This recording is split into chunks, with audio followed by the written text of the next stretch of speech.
ሊያ ከበደ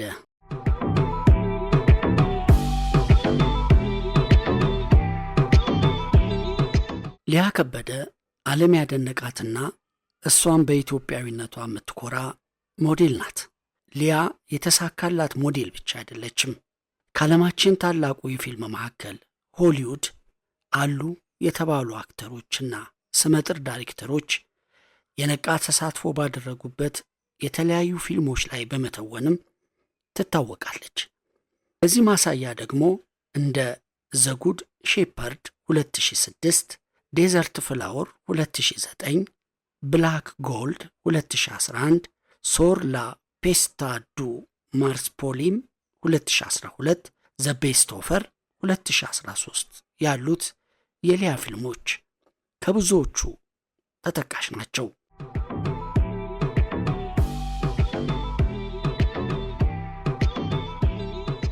ሊያ ከበደ ታዋቂ ኢትዮጵያዊ ሱፐር ሞዴል ከመሆኗ ባሻገር በከፍተኛ በጀት በሚሰሩ የሆሊውድ ፊልሞች ላይ ተዋናይት፣ የልብስ ዲዛይነር እንዲሁም የዓለም ጤና ድርጅት በእናቶች አዲስ በሚወለዱ ሕፃናትና የሕፃናት ጤና አጠባበቅ አምባሳደር ናት።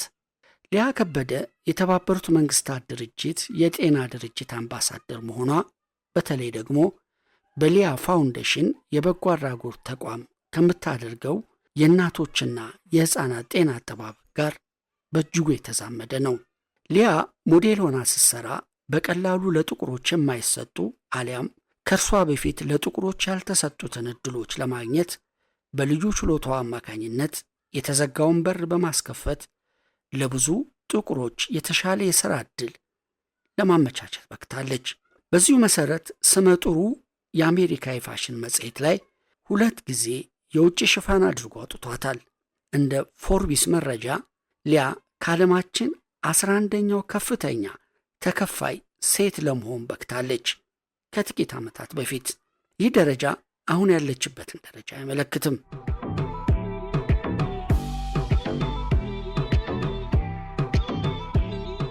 ሱፐር ሞዴልነት ደረጃን ያገኘችው ልዕለ ሞዴል የተሰኘችው ማለት ነው የትራይቢካ የፊልም ፌስቲቫልን ጨምሮ በተለያዩ ዓለም አቀፍ ፕሮግራሞች ላይ በክብር እንግድነት በመገኘት በእናቶች ጤና ዙሪያ ሰፊ ቅስቀሳ በማድረግ በኪነ ጥበባዊም ሆነ በበጎ አድራጎት ዘርፍ ንቁ ተሳታፊ ናት። ተወልዳ ካደገችበት አዲስ አበባ የሁለተኛ ደረጃ ትምህርቷን ካጠናቀቀች በኋላ ነበር ከፐርሺያ ኤጀንሲ ጋር ለመስራት ወደ ፈረንሳይ በማቅናት ህልሟን ለማሳካት ደፋ ቀና ትል የነበረው። በፈረንሳይ ቆይቷ ያረካችው ሊያ በኋላም ታላቁን ራዕይዋን ለማሳካት ወደ ኒውዮርክ ከተማ ተዛወረች።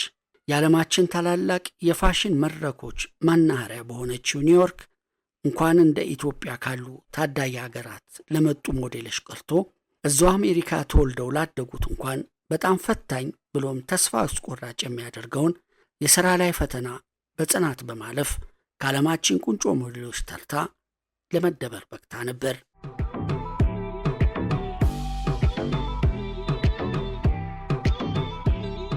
የሊያ ዕውቅና እጅጉን የጨመረው እንደ አውሮፓውያን አቆጣጠር በ2002 ፓሪስ ቮይግ መጽሔት እትም ላይ የውጭ ሽፋን ከሰጣትና ሙሉ ይዘቱን ማለት ይቻላል ስለ እርሷ ካደረገ በኋላ ነው።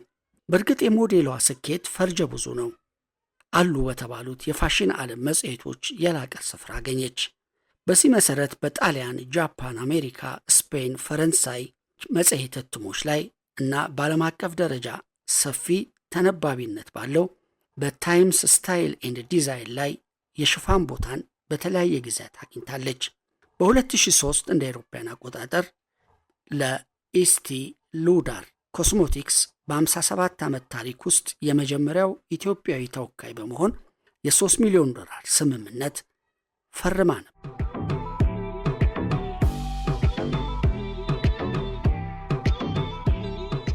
በፎቶ ትዕይንቶች ላይ ጎልተው ከሚታዩ ጥቂት የአፍሪካ ሞዴሎችም አንዷ ናት።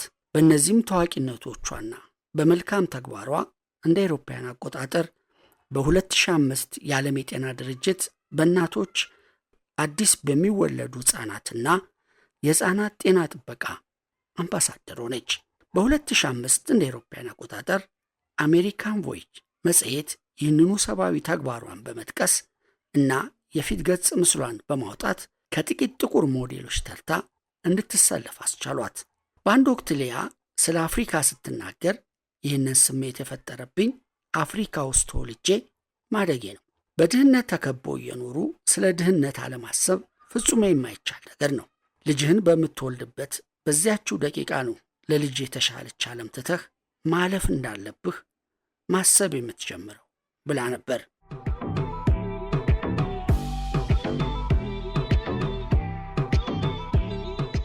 በበጎ አድራጎት ስሯ የብዙ እናቶችና ጨቅላ ሕፃናቶችን ሕይወት ለማትረፍ በርካታ ስራዎችን አከናውናለች። ለዚህ የበጎ አድራጎት ስራ ደግሞ የተለያዩ ተቋማት ተገቢውን እውቅና ቸረዋታል።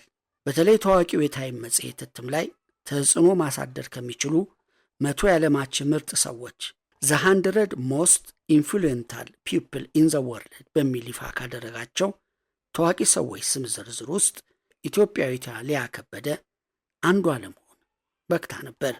ከሊያ ከበደ ጋር ከተጠቀሱ ታላላቅ ሰዎች መካከል ዲዲየር ድሮግባ፣ ስኮት ብራውን፣ ጄምስ ካሜሮን፣ አሽተን ኩቸር፣ ሳራ ፖሊን፣ ቢል ክሊንተን፣ ካትሪን ቢግሎው፣ ሳንድራ ብሎክ፣ ሳይመን ኮዌል፣ ኦፕራ ዊንፍሬ፣ ባራክ ኦባማና ሌሎችም ይገኙበት ነበር።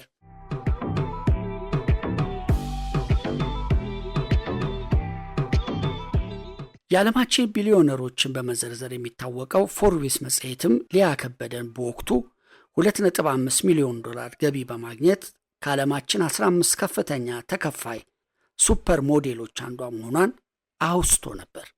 ሊያ ከበደ ለምለም በሚል የልብስ አምራች ኩባንያ ባህላዊ የሕፃናትና ሴቶች ልብስን በልዩ ሁኔታ ዲዛይን በማድረግ ለገበያ በማብቃትም ትታወቃለች። ሊያ ከበደ ህዳር 3 2006 በካርኒጌ አዳራሽ በተካሄደው የ2013 ግሊመር ውመን ኦፍ ዘ ይር አዋርድ ላይ ባለቤቷና 2 ልጆቿ በተገኙበት ሮል ሞዴል ኦፍ ዘ ይር የተሰኘ ሽልማትም ተበርክቶላት ነበር። ሽልማቱም በልጆቿ ፊት መቀበሏ እጅግ አድርጎ እንዳስደሰታትም ገልጻ ነበረ።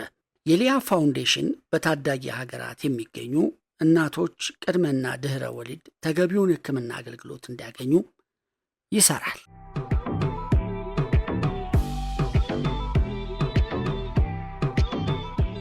ሊያ ከበደ የተወለደችው በኢትዮጵያ ዋና ከተማ አዲስ አበባ ጃንዋሪ 3 1978 ነው። አንድ የፊልም ዳይሬክተር ነበር ሊሴ ገብረ ማርያምን በመታደም ላይ ሳለች ያያት። እናም ከፈረንሳይ የሞዴል ባለሙያ ጋር ያስተዋወቃት። ጥናቷን ካጠናቀቀች በኋላ ነበር ከፐርሺያ ኤጀንሲ ጋር ለመስራት ወደ ፈረንሳይ ያቀናችው። በኋላም ወደ ኒውዮርክ ከተማ ተዛወረች። እናም የውጭውን ዓለም የፋሽን መድረክ ከሀገረኛው ጋር ፍጹም የተለያየ መሆኑ ተገነዘበች። ሊያ ከበደ ከባለቤቱ በትዳር የተሳሰሩት እንደ አውሮፓውያን አቆጣጠር በ2000 ሲሆን የ2 ልጆች እናት ናት። ስዑል የሚባል ልጇ እንደ አውሮፓውያን አቆጣጠር በ2001 የተወለደ ሲሆን ሬ የተባለችው ልጇ ደግሞ በ2005 ነው የተወለደችው። እንደ አውሮፓውያን አቆጣጠር በ2007 ቤተሰባቸው በኒውዮርክ ከተማ መኖር ጀመረ።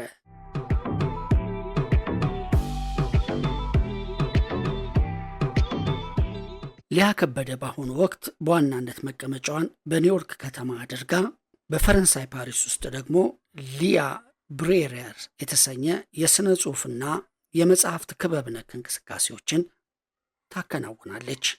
እንዲሁም ራሷ የመሰረተችውንና ዋና የፈጠራ ዳይሬክተር ወይም ክሬቲቭ ዳይሬክተር ሆና የምትመራውን ለምለም የተሰኘውን የልብስና የፋሽን ብራንድ በከፍተኛ ሁኔታ እያስፋፋች ትገኛለች።